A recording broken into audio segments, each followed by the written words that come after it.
it was just like a foregone conclusion that like a country with no Navy in literally 18 months, 24 months, destroyed 60%, 50% of a huge Navy. We were a couple kids. We built a long-range autonomous surface vessel, satellite connected, solar panels, power efficient surface platform. It had a public tracking page. It went kind of viral. And we got all this inbound from people being like, hey, I need this for fisheries. Hey, I need this for like offshore construction. Hey, I need this for the Navy. All of our products are coming in sub $1 million. Lightfish is well sub $1 million. You know, this is like an FPV drone question early in the Ukraine-Russia war. People are like, those little drones, you're just using those because they're cheap. Turns out little drones and lots of them are really, really game-changing. Today's guest is the co-founder and CEO at Seasats, a San Diego-based leader in long-range unmanned surface vehicles. He's worked with the United States Marine Corps, Navy, and commercial entities around the world. I mean, the resource asymmetry is just absolutely mind-boggling. We kind of had some interactions with a few Chinese warships. Our operators were sitting in San Diego running these vehicles. That Chinese Type 55 destroyer had about 300 people on board. And the cost of that is nearly $1 billion. Please welcome my buddy, Mike Flanigan.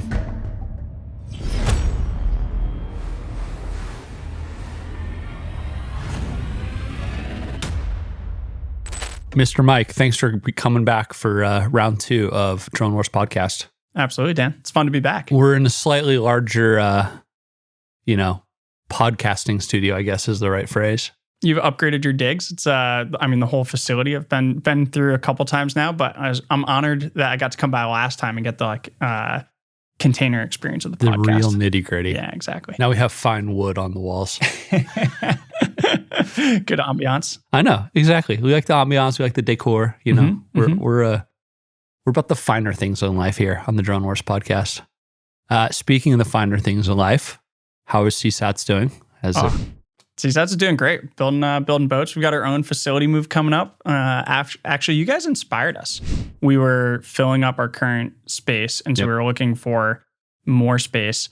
And I had just come to one. I think I'd come to your ribbon cutting. Yeah. And had seen what like a big, clean, like nice facility looks like. And so we were looking at this like opportunistic piecemeal expansion.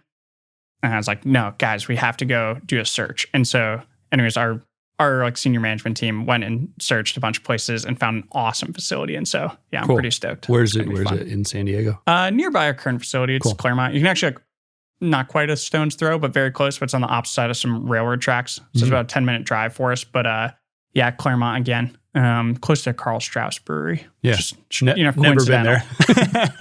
Yeah. What do you think's happening? Like, there's a number of USV companies that have moved to San Diego. Like, what's happening here in the last, what I'd say, 6 to 12 months? Yeah. Well, I think it's very appropriate. San Diego's a tech hub. It's a military hub. It's on the Pacific coast, like it's on the West Coast. And a lot of the problems that the U.S. Navy thinks about is in the Pacific, or at least a lot of the problems, that they're most concerned about, namely China and maritime aggression. So you're in the right part of the world. It's got a nice industrial footprint. You've got a lot of space as compared to, San Francisco, great, but it's famously crowded and expensive and software centric. So if you want to do hardware, if you want to do things in maritime, you've got all the key customers. You've got like the Navy, like big Navy here. You've got Marine Corps. You've got Navy Special Warfare, Coronado. On the oceanographic side, you've got Scripps, a premier oceanographic institute. So really, this place is booming. It's kind of like exactly the right place in the country. If you're doing maritime autonomy, come here. Who would have thought that the Navy should put a rapid capability office in San Diego as well, right? Makes a lot of sense.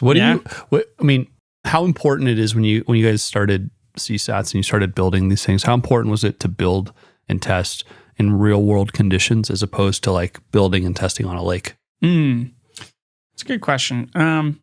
I would say, I think a lake didn't even come to our minds, but the being able to build and test and put boats in the realistic conditions very quickly was absolutely like a core fundamental premise of what we were doing. In fact, our earliest prototype, so we went from the X3, which was a prototype vehicle. We ran it for about 2 years, 2.5, because we overlapped with going to production with the Lightfish, which is our current, main flagship production model USV. But the X3, it was really started on like testing constraints. We need to be able to move it in founders' cars. So like, awesome. A Toyota Highlander, a Sienna minivan. It was like, we need to be able to get it to the water, get it to the Pacific Ocean in minutes. It should be like 2 people should be able to get it in and out of a vehicle without a big footprint. We didn't have a forklift. We didn't have a crane. And you need to be able to go run an autonomous mission. And so that was right from the start. And wow, that ended up being super core to the tech roadmap and expansion of the company. So you've been at this for a while. When was like the aha moment that you kind of realized USVs were going to be a thing? Maybe I would say for us, maybe further back than many. And then maybe like kind of when the world started to notice, I'd say is a little bit more recent. But for us, it probably goes all the way back to 2013. There was a garage project. We were a couple kids. We built a long-range autonomous surface vessel, long-range robotic autonomous boat. Satellite connected, solar panels, power efficient, surface platform. We did it just for really like 2 of the technical co-founders, Max and Dylan, did it because they had this like naval architecture, like boat building, background maritime, and then robotics, our CTO, Dylan. And it was like, hey, this is the state of the possible. Like we can do this now, this kind of untapped challenge. It had a public tracking page. It went kind of viral. And we got all this inbound from people being like, hey, I need this for fisheries. Hey, I need this for like offshore construction. Hey, I need this for the Navy. And they're like, are you going to make this a company? And at the time I was like, no, we don't know the first thing about starting a company. Yeah. But that was all the way back in 2013. It got all this kind of organic attention. Long winding career path to get here to Seasats, but maybe also super relevant to the conversation is just, when did the world start noticing? Yeah. And so that's really like credit to the Ukrainians, like in the Black Sea. Like when the Ukrainians really start effectively pushing the Russian fleet out of the Black Sea. I mean, I love talking about the fact that I was like in DC at some of these conferences and people are rewriting what was going to get talked about on their panels because they're like, hey, we need to talk about what just came out on Twitter this morning. They're like, you need to go watch this video. Like this is what we've been concerned about or like war games we've been talking about for a long time. Now it's happening. You know, what's interesting is from the aerial drone space, a lot of people we talk to in the Pentagon would be like, Ukraine's its own beast. And now those people have like, oh, drones aren't a thing. Now, obviously, the war in Iran, it's like, it is its own thing. But like, you never had that conversation. I never heard that conversation on the maritime side. It was just like a foregone conclusion that like a country with no Navy in literally 18 months, 24 months, destroyed 60%, 50% of a huge Navy. Yeah, I mean, significant in the cat and mouse tech development, but like aerial drones, I know you know this really well because you're following it all the time. I follow a bunch of stuff you put out, which is like a great source of understanding what's happening in the open source world. In maritime, I'd say the same cat and mouse development has gone on. I would push back. I would say that we do hear the same like US or Western countries saying like, oh, well, our concerns in the Pacific would be very different. Like the number of times that I've heard like that ocean is not like our ocean is hilarious. Like we've worked in the Atlantic and they're like, well, the Red Sea is pretty different. And it's like, okay, we've been there. And then it's like, oh, the Black Sea is pretty different. And that's like, actually the Pacific, like, have you been to the Pacific? You've been off off Taiwan. We can talk more about all that later, but I would say, yes, there's different climates, there's different places, but I think a lot of that is a reluctance to admitting that technology has just changed how everything works. It's like technology scales across these domains for sure. Historically, because these boats cost so much to build and take so long to build, and then you have to maintain them, navies tend to shift a lot slower than other parts of the military, right? Yeah. I mean, just look how much money we're spending on submarines. Oh, yeah. Submarines, aircraft carriers, destroyers. I mean, pretty much everything on the ocean. Even the reason that maritime autonomy and the reason Seasats is dual use is because the value prop on the commercial side is also super compelling. I mean, it's amazing that even, research institutes like science institutes are historically way less funded than DoD. However, even they are super familiar with like, oh yeah, we need to pool our resources and go out to sea for $50,000 a day. And they're like, oh yeah, we all bundle up our missions and go use this super limited resource that's a ship for $50,000+ a day. That's an incredibly high cost. So our products are in like, $250,000 range. Well, guess what? If you can meaningfully do some of the capabilities that are needed, typically you need a ship for, 5-day mission ROI is right there. So right. it's as opposed to a month, 2 months on a boat. Yeah, it's right? remarkable. Yeah. That's interesting. Is Scripps one of your customers? We've worked with Scripps quite a bit. They were the first group that we did pilot missions with off Scripps Pier, which was super cool. Yeah. Craning the pier off and had the PI actually, after multiple successful missions, he went and surfed one day, like while the boat was out collecting water samples for his lab. And we're like, this is what autonomy is about. Like, it's like people are doing something else and the boats are out there doing what they need to do. Yeah. Yeah. Where have you found the most success on the commercial side? It's been pretty varied. We've done all sorts of interesting stuff, from like particularly anything where you're doing remote sensing. I'd say commercial, the types of sensors vary a lot. So we're doing things like weather, ocean currents, like water column measurements, wave heights, water sampling we've gotten into a fair amount. So you're doing like physical water collection and like returning samples to shore for things like red tide and like harmful algal blooms, which like occasionally poison people and affect the shellfishing industry. So there's quite a bit of focus on that for states that have like a fair amount of like maritime into their like seafood in their economy. Yeah. Yeah. Interesting. And so then transitioning from commercial to military, what's it been like working with, let's say, the Navy and the Marines, just because they're right here? Mm-hmm. It's been great. I mean, I would say that like they have these problems. Like the military is very interesting because their missions are so much pointier. It's like, and on the commercial side, a lot of times you're talking like more short-term ROI. It's like, hey, does this make sense for a business? Like, can we save costs? Can we do something better? Can we deliver value like in a cost-effective way? For the military, a lot of the question is like, hey, can we save lives? Can we like protect the lives of our service members? Can we, put at risk our adversaries? Can we achieve a mission objective? A lot of times they're very hard mission constraints. I mean, it's like working with special forces. It's like there's stuff where we do very unusual things compared to the commercial world. And then even when we're able to achieve that, they're like, hey, and we'd like to do it faster. Like we just did this in 90 seconds. Like ideally we do this in 30 seconds because, we're potentially in a hostile environment. So it's a lot of fun. Like the mission requirements are hard. That's cool. And how do you manage that with like building and delivering your core product versus making tweaks for, let's say, customers that are important but don't have a huge budget? Yeah. Well, so there's two different halves of that. On the commercial side, I love the yin and yang here because I think that dual use companies, there's actually a lot of benefits to the government buying stuff that's commercial. All the SBIR programs are historically aiming for commercial outcomes as well. So there's benefits there because of like pricing sensitivity, ROI, dual use applications. On the government side, though, like how do you manage hard requirements that maybe don't have enough funding or specific things? Mm-hmm.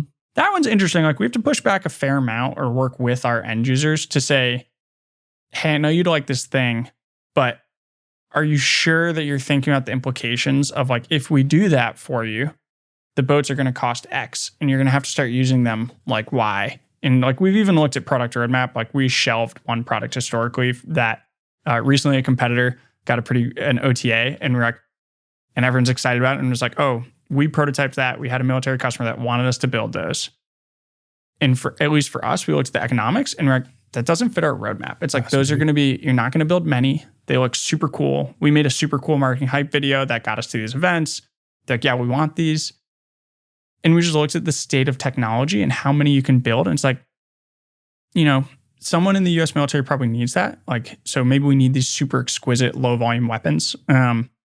But someone else can go build those. Like that's not going to be our mission just because it's not scalable enough. It's like you're going to end up with warfare centers or applied research labs or these like really exquisite defense contractors that only build these niche products.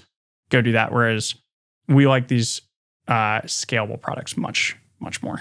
Take a minute and tell us about your product lines you have. Yeah. So our main things are like long-range autonomous boats is what we're doing. And these boats are typically carrying out sensors or carrying out payloads so that they can go achieve like missions at sea. Pretty much one of our key things is always far from shore. Like looking more than, say, 2 miles from shore. And kind of one of the crossovers is if the mission's more than 8 hours, you're starting to look at Seasats products because there's just very few. If you look under 8 hours and whatever range from shore, then there's like tens to dozens and dozens of competitors around the world that can do this stuff. If you say more than 8 hours or more than 24 hours, the number drops dramatically fast. I mean, how many are we talking? Maybe single digits of real. There's a lot of noise in this space, but probably single digit legitimate competitors globally. Interesting. Yeah. So you have the Lightfish. Tell us about that, and then down the line. Yeah. So kind of briefly, it's the Lightfish, 12 feet long, 6-month endurance, 7,000 plus nautical mile range. You can cross entire oceans, pretty much any ocean on the earth you can cross with this thing without refueling it or maintaining it. Its kind of main stuff that people love is like affordable, low logistics. You can carry it off a beach with a couple people, no support equipment. Yeah, just easy to use, affordable, and gets it done, but small. Quickfish is the next product in our line. That's really for these like high-speed intercept missions. So a go fast, like big brother of the Lightfish. No longer person portable, but still pretty light logistics, like pickup truck or just any truck with a trailer. You can move this around. Really kind of in that maritime coastal, like 400, 500 nautical mile range bubble. There's a couple of unique things we're doing there too. And then Heavyfish is really the stretched version of Lightfish, which is there's a whole bunch of missions we've done with the Lightfish where really you would love about a 25 to 30 foot boat. And so it's like, okay, this is the go slow, go long, but do this enduring, persistent mission, very much like a Navy patrol with a Heavyfish. How many miles can the Heavyfish go? Also like 7,000 nautical miles. Excellent. Yeah, so full ocean range. Yeah. Yeah. Anything above 1,000 is in a very good sweet spot. Yeah, because then we can go pair with capabilities like yours. It's like, oh, when you've got a Heavyfish out there, put your small, fast-moving launched effects. Like, these are payloads. Yep. It's like, oh, we deliver things like, on time, on target. Yeah. It's like, okay, go drop it off. What do you think that, like, when you look at the space and there's a ton of people now who are trying to come in, I don't see you building a very big one. And so when you see the fight between like Blue Water Autonomy and Saronic, it's all I hear now are their big boats, not the little boats. What's happened in the space? Why is that happening? Yeah, interesting. I love the Blue Water Autonomy guys, and I think that in general, everyone has identified a need. Like the Navy in America has identified a major pressing problem, maritime shipbuilding shortage. So it's like, okay, however we address that, someone needs to solve this. Like we need to solve it in the next short span of time.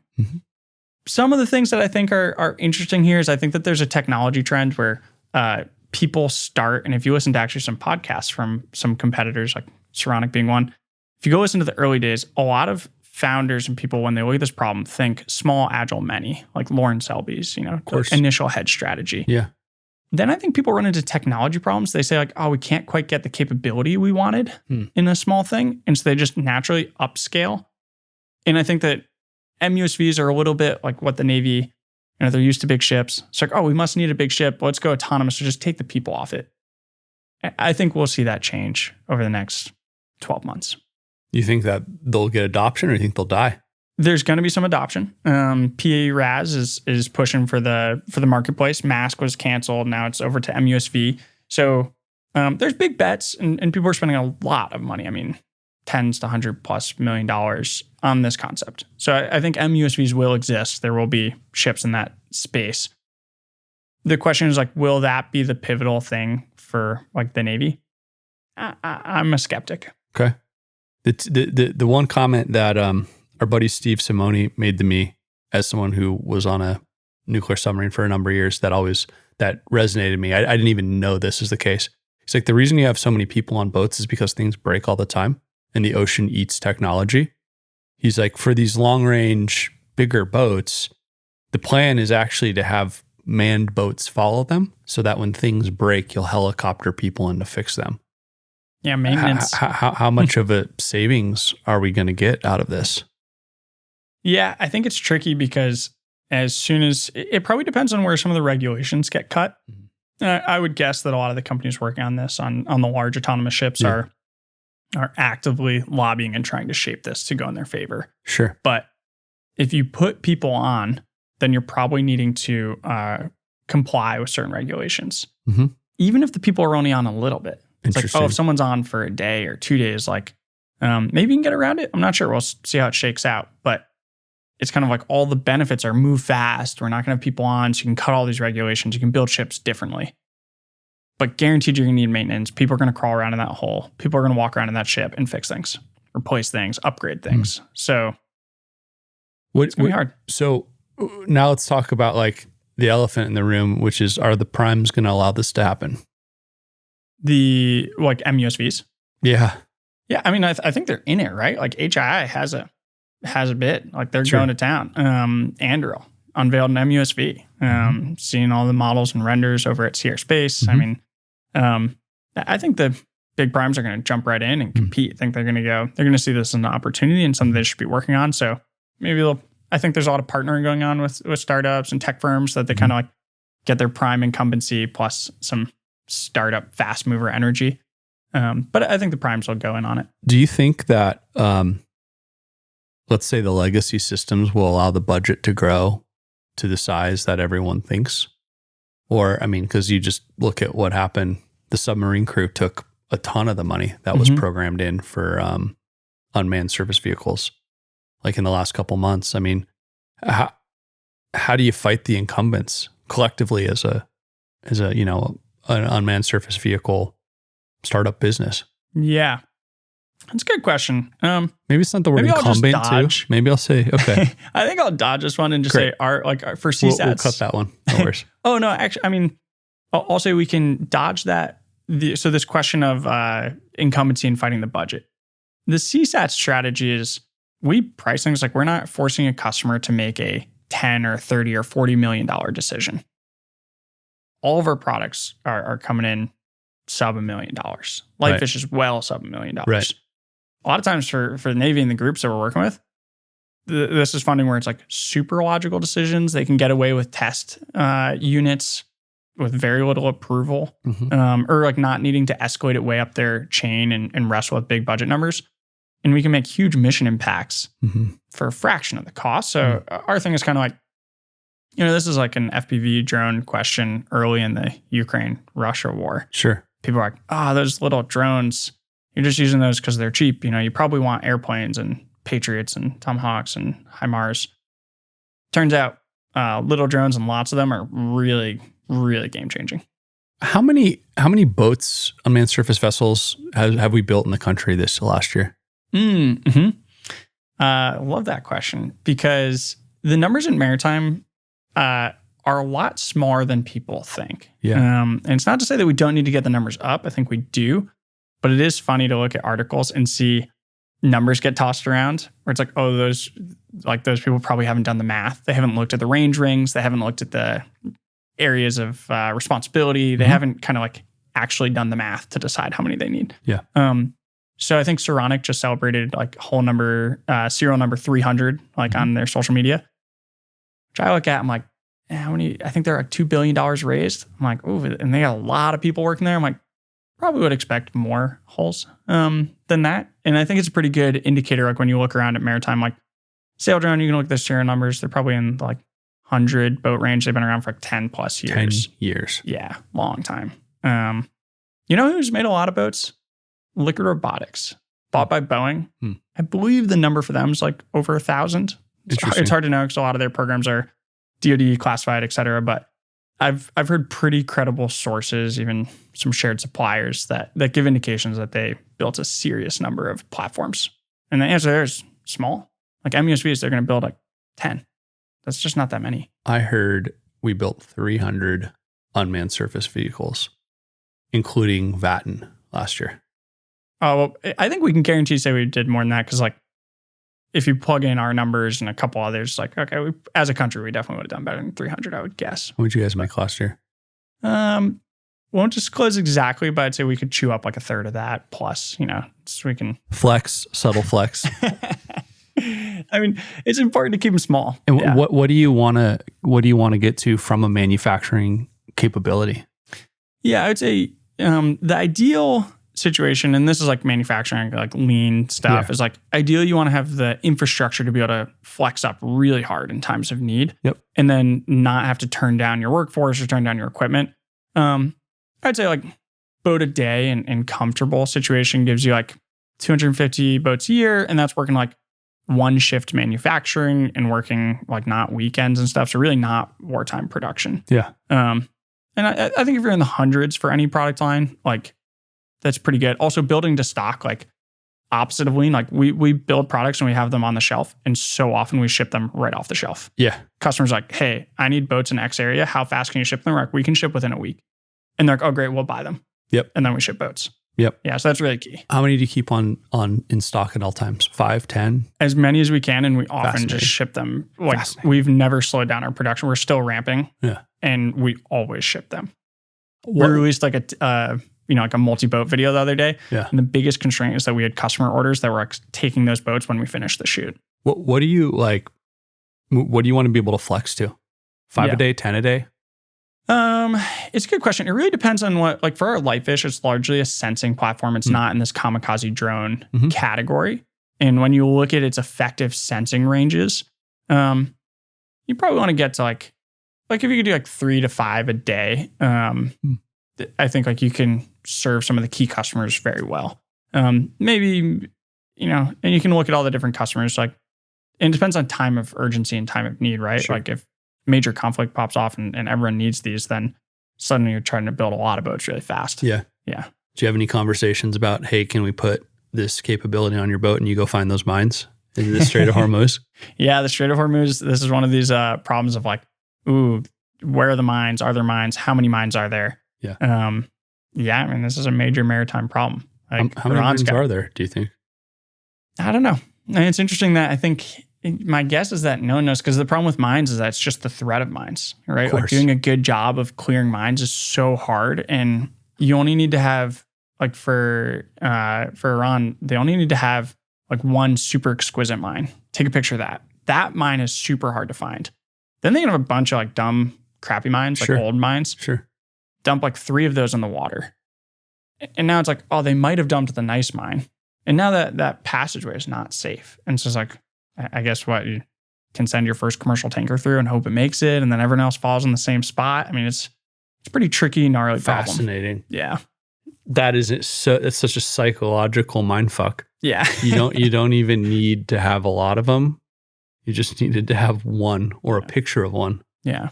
And I'm sure that like US intelligence is working really hard to track this very accurately. But it's interesting that in so many areas for conflict today, you can get a pretty good sense of what's going on through open source, like media intelligence, et cetera, and the people who compile it. For the mining problem in the Strait of Hormuz, I have read 0 credible or statistical things saying like, oh, this is, on like, oh, they definitely put these mines. It's talked about, and it's like, and you can't deny it, or it's very hard to deny, hard to disprove, and they're definitely attacking ships. Yeah. So it's like, it's a really thorny problem. Interesting. Can we switch gears to Asia for a minute? Yeah. How hard is the Indo-Pacific theater to operate boats in? Yeah. One, it is huge as compared to a lot of the places that are, geographically like in, like off Iran, you've got like a land choked waterway. And even the Black Sea, you have a land ringed body of water. So you can be far from shore. You can be 200 miles from shore. But you kind of fundamentally have a lot of land nearby. In the Pacific, a lot of it, particularly talking about like first island chain, second island chain, it's the opposite. You have a lot of water and very little land, and very big stretches in between. 500 nautical miles, 1,000 nautical miles, 2,000 nautical miles, like pretty big ranges from safe to unsafe zones. So the ranges are massive. It is true that the sea states, like you get, like in the bad weather seasons, you can get really big winds, really big waves. So it's kind of a gnarly operating environment. Yeah, those are definitely some of the challenges. And then just the contestedness. I'd say it's very, like in terms of gray zone operations, like today, you have a ton of Chinese naval and fishing and semi-militia presence around Taiwan, around the Philippines, around Vietnam, like, and all these countries are dealing with this like on the regular, like every single day. It's like I've been out to several of those countries a bunch of times to work with partners out there, and like we can go collect some data, and it's like, oh yeah, the media might talk about it once a month or once a week or something, but like, you can go take measurements yourself, and it's like, oh yeah, there is a strong Chinese naval presence pushing, expanding. their boundaries. So I would say that the Pacific and like the Asia region is very it's very like gray zone contested today. Yeah. What have you guys been doing out there that you can talk about? Yeah. Some of the exciting news by the time this breaks, we did, I think this is probably a world first. So anytime that, Japan or the US sails a ship through the Taiwan Strait, it's considered like a big flex. People are like, whoa, this is a big thing. Sometimes China gets a little bit upset, makes some statements, and then whoever sailed their ships through say like, hey, this is freedom of the seas. We're in international waters. Like this is, we're between Taiwan's territorial waters and China's territorial waters. This is like we have the right to do this. Sure. This is kind of flexing. And this is a role the U.S. Navy's played for decades is to enforce freedom of the seas and safe passage which enables commercial shipping. Yep. We just completed one of those with an autonomous boat. We sent a Lightfish through the Strait. It was pretty great. We've actually operated in the Strait before, but this was the first time on like a we've always been on the commercial scale, but a fully public scale. We've sailed through the Strait, going back and forth, collecting a lot of data. And to the point we were just talking about, wow, I mean, we were kind of surprised, but there's Chinese Navy presence right on Taiwan's doorstep. Absolutely. I mean, we've got pictures of these Chinese ships, a Type 56, I think a corvette, as well as like some of their kind of military supply support vessels. And I mean, we absolutely played cat and mouse with them, driving around, tracking them. At times they were observing us. And it's like, okay, we're not just when it's in the news and China's going and flexing and doing these military exercises all around Taiwan and infringing on their waters. Yeah. It's like, oh, just on any given day, they're patrolling right on Taiwan's doorstep. So yeah, I mean, it was pretty remarkable. Did they grab your boat? No, they didn't. Okay, that's good. Yeah. It actually would have been cooler if they did, because then you'd have this nice international incident we can talk about. We like to avoid those if at all possible. I know. But it is interesting. One thing that I like pointing out is this is the second time that we've had like some close interactions with Chinese Navy warships or PLAN ships. And the first time it was a Type 55 destroyer. We did our commercial, open marketing stunt to prove that we crossed an ocean, across the whole Pacific Ocean. We had this close run-in with a Type 55 destroyer. And now this time we kind of had some interactions with a few Chinese warships. One of the remarkable things, when you look up the numbers, I was giving a talk and people were asking about this and the asymmetry. I was like, our operators were sitting in San Diego in a place like this in our ops center, running these vehicles or monitoring these vehicles, probably more accurate. Although when we're having interactions like this, we're definitely doing some more things. Sure. That Chinese Type 55 destroyer had about 300 people on board. And the cost of that is nearly $1 billion, like $930 million for that ship. And so the asymmetry, so that's a close-up picture of basically you got a whole bunch of interactions. And this was a really close one. This is from a little over a year ago. The more recent... How close is that picture? That's like hundreds of meters. Wow. Yeah. So that one was close. We were actually broadcasting our position on AIS. So we kind of drew them and like they came to investigate what this thing was in the middle of the open ocean. However, where was that, by the way? I'm sorry, I didn't mean to interrupt you. I just no problem. That's like probably like a couple hundred miles off Guam. Okay, cool. So that was like a pretty historic. Fascinating. China sent a carrier strike group east further than they ever have before. Kind of flexing their maritime power, and this presumably was one of their like escort destroyers that came over to investigate what autonomous vessel was doing out there. Keep the autonomous vessel away from the carrier. Yeah. The more recent one in the Strait, we had this interaction with the Type 056, I think corvette. And for that one, it was interesting because it was like, okay, that's still, as I was looking up some of the stats on that today in case we talk about this, it's like, that's more like a $100 million ship, about 70 sailors on board. But still, same asymmetry. I mean, that is like a 400x difference in our resources to interact for a few days, which we spent a few days kind of staying much further away from that ship than in that first one, because we were running a little bit more stealthily through the Strait. But I mean, the resource asymmetry is just absolutely mind-boggling, right? Like hundreds of X differences and like cost being like dollars of autonomy and satellite comms and different stuff versus like tens, close to 100 people and huge costs. Yeah. Great use case. Great story. I mean, what do you think? What does a win look like for you here in 5 years? Do you have tens of thousands of these boats all over the world? I think there'll be thousands around the world. And I do think that pretty much across almost every domain, maritime operators are going to be leveraging autonomy. Sure. Like commercial folks are going to be using it because they've got a positive ROI that is just impossible to ignore. Navies are going to have to use it. Coast guards are going to be using it. Fishing industry, offshore construction is going to be mapping. So I think autonomous boats autonomy robotics makes so much sense in the ocean for these, more than a couple miles from shore and more than a day-long mission. Kind of like anything you can do to get autonomy involved. It's going to be the future. How have your interactions been with the Coast Guards? Pretty great. Historically, the Coast Guard's been pretty underfunded and understaffed. They just don't have great resources. They serve as so many things. Like for the U.S., I mean, they're even international. Look at the Philippines Coast Guard. It's like they're doing safety at sea missions. They're doing navigation support. Maintaining like buoys and navigation markers. They're doing all sorts of stuff. Illegal fishing enforcement, or commerce enforcement, counter narcotics missions. And they also get pulled into very gray zone military operations because like in the Philippines, it's like, okay, they don't want to have their Navy and China's Navy or China's fishing militia have a standoff. They don't want to trigger the Coast Guards they battle. Every day I was in the Philippines last year, there was a video of another Chinese Coast Guard versus Filipino Coast Guard water fight. 100%. So it's remarkable. So I'd say Coast Guards, including the U.S., do a wide range of missions and they just have a ton on their plate. So that's an exciting thing. I think they recently in this year's budget got like a fair amount more money to adopt some of these autonomous systems. And I think that makes a ton of sense. Yeah. Let's tack back to China for a second. Yeah. What's their USV industry look like? It's a good question. They're very good at mass manufacturing and commercial products, right? They're wicked good at. So they've got at least one company, maybe it's like Alpha Infinity or something like that, something Alpha. And they make like just a wide range of USVs. I'd say that they're all kind of on the shorter range variant right now, like pretty good swarming type stuff going on. Like they've done some stunts, but haven't seen anything like really kind of fundamental yet or like massively concerning. Yeah. Can we talk a little bit about the APFIT contract? Yeah. Okay, so tell me, you won an APFIT. Congratulations. Thanks.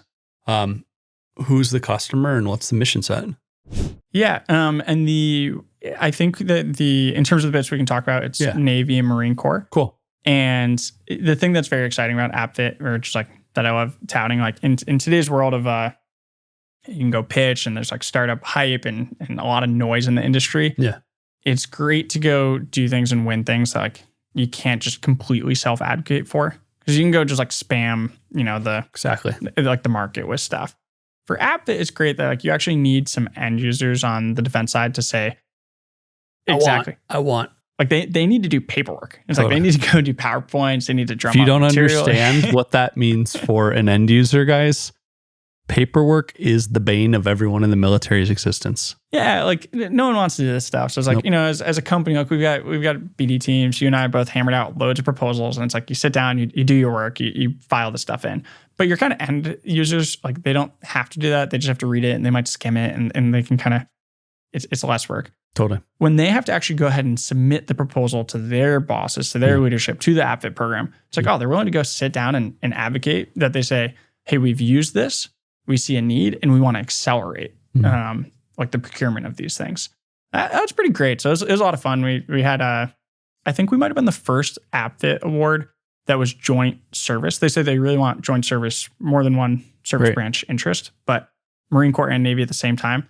It was pretty cool. It was fun seeing them initially vie for who is going to be able to sponsor us for APFIT, and then eventually work together with the APFIT program to make this a whole joint thing. So that was very cool. How many boats they buying? I don't think we can say that, but there is like, I think the amount is like 24 million or something like that. And then our commercial pricings are decently well known. So yeah, it's great. Yeah. You going to raise some more money now? Good question. It's interesting because right now we're growing really rapidly. Moving to a new facility. We are launching new product lines. We're scaling production on product lines. Like Lightfish is in full production. We're just scaling it. Quickfish, we were prototyping last year, generating revenue. Now we're going to production. Midsummer, we'll be moving to pretty serious production with Quickfish. Heavyfish is in the design phase. grown the company really fast. We've like doubled in headcount. We've got tons more jobs open right now. So we're pretty stable. And I would say the question is like, we could raise money, like we talked to investors, but we're also doing pretty well. Like we generate a fair amount of revenue. So there's a question of controlled growth and what our customers need and how do we stay on the track. They're like, oh, this is like, we can boom this and what's the right time to take capital?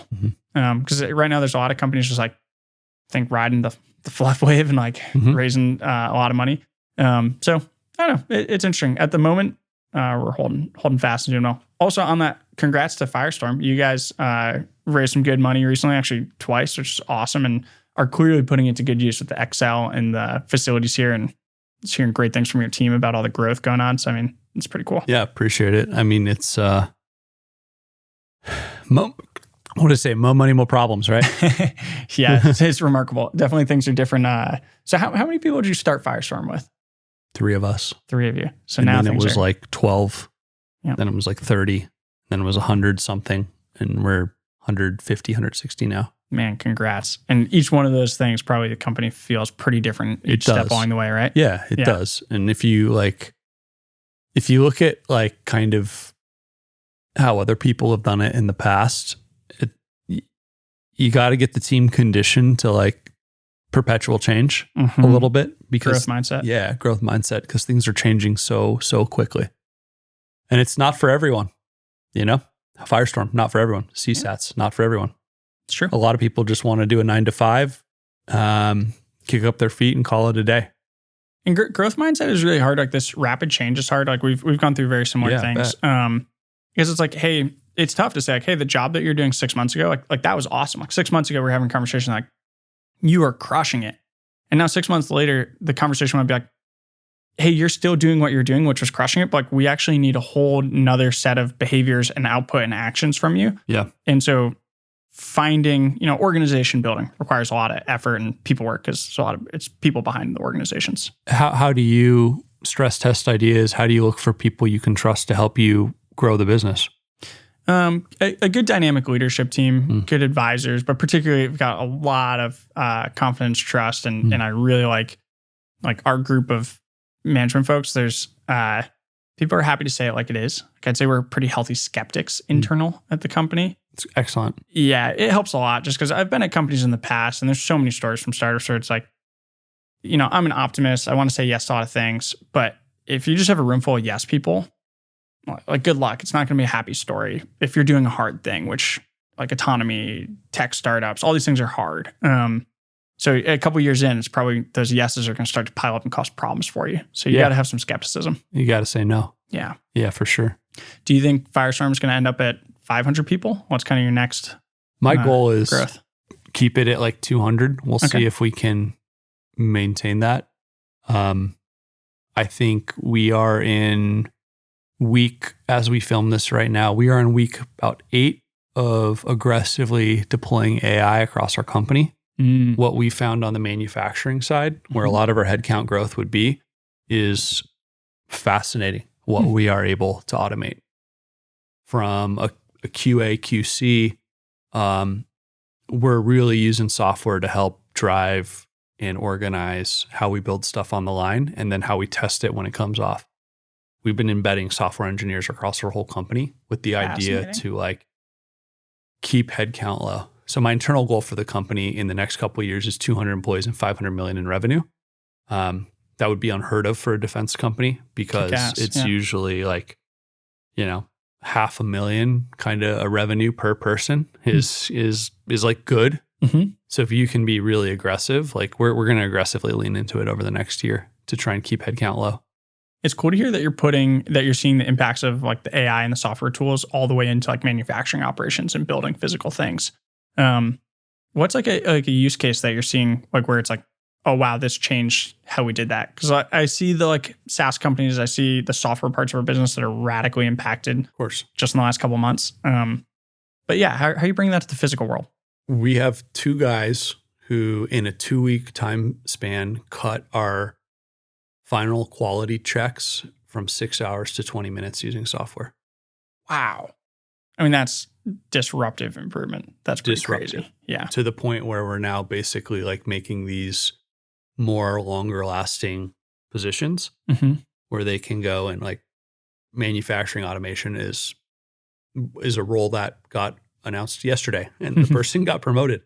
I mean, this is how we're really looking at it, which is like, what are the processes and tasks that require multiple people or calls to databases that we can literally just go one by one and automate? Yeah. And I think what we'll see here in the next 6 months across our company is by leaning into it aggressively, we will be we'll be like a first mover in defense doing this. I don't see, we have investors and we talk to a lot of people at big companies. What the software enables you to do is basically take man hours out of some of these tasks. And, we're going to start really optimizing and kind of reforming our whole manufacturing team around the use of software. Wow. Is this requiring a pretty big investment in terms of sensors on your manufacturing lines, like cameras and scanners and barcodes and vibe equipment? All the things I just described don't have that yet. That's the next 30, 60, 90 day thing. So right now you can even just do it. I'm making the assumption here that you can do it in the information domain. It's like, okay, there's information in your manufacturing process in the way that like the people interact with the databases and the data structures that you can inject software, AI, huge accelerations only in the information domain currently. Well, but we also tie that information to like different subsystems within the product, and we can actually run tests on that stuff instantaneously. Oh man, good testing, like automated testing, fast testing, good data processing logs. That is a huge, and catching also an area for mass improvement is like, if you can catch a defective part early in a production line, it saves so much troubleshooting time out of like an all-up test later. Question for you. Are you going to scale with like multiple, I've seen, like a handful of your different UAV product lines, now your XL. Are you guys going to scale with multiple products simultaneously? Like particularly, I guess, on your UAV side? We need it to be relevant, but we also are working with a number of partners to build their stuff out of our manufacturing process. Nice. I think you'll see us kind of refine what our mission here is in the next couple months based on it's expeditionary and let's just say that. Yeah. Because the numbers we're going to need, you're going to need to deploy advanced manufacturing, like plural, across how you build stuff, right? 3D printing is a really good one, and it's going to solve a ton of contested logistics problems. But we're working on software to kind of tie a more holistic manufacturing story together based on what we've seen building a variety of products and then fixing a lot of other people's stuff. Nice. And on the aerial side, gosh, I mean, manufacturing, anytime you can solve multiple people's problems and multiple, like be a wide solution provider, then like your market and your relevance goes way up. So that's really like great. I totally get that with the XL. And then also just on the UAV side, it seems like these scales, I mean, the number of drones that are like folks are going through, it's pretty crazy. Like it really is mass scale manufacturing. So there's a whole nother mindset, which I would say Maritime talks about that, but it's just the volumes are inherently so different that you can do some different things. Whereas I would say like what I see going on in your space in the aerial, it's like, it goes a lot back to like I worked in automotive and consumer good manufacturing and saw really high volume stuff. And it's like, you have to be thinking in those ways to do aerial vehicles. Exactly. Yeah. So the way in which we've built stuff for a long time in defense in general in the US is throw bodies at production lines that look like Rosie the Riveter. That doesn't scale. And so we need to think of new ways and new technologies and approaches for how we do this. So, man, exciting times, crazy times. All right. What books or podcasts are you reading or listening to right now? Nice. Let's see. I just read a few pages of Barbarian Summers, like a surfing book. Yeah, of course. Loved it. But in terms of maybe like one of my books that I love for this space and something I think about at work, there's a book called Inviting Disaster, Lessons from the Edge of the Technology Frontier or something. It's all case studies on like complex technology systems with a lot of people in the loop. And I just think it's incredibly analogous. Like I think like everyone on these like at these tech companies should like read some of these stories. because it's just amazing. Like there's so many, we deal with really complicated systems at work every day, and it's hard to understand, and you have a lot of people making decisions about them. So I think there's a lot to be learned from case studies, and this book reads kind of like a novel, but also has a bunch of real world stories, which is very cool. I'm definitely going to read that. One of my favorites. Thanks for listening to the Drone Wars podcast. If you liked what you heard today, please subscribe to catch all the latest insights for all things defense and geopolitics.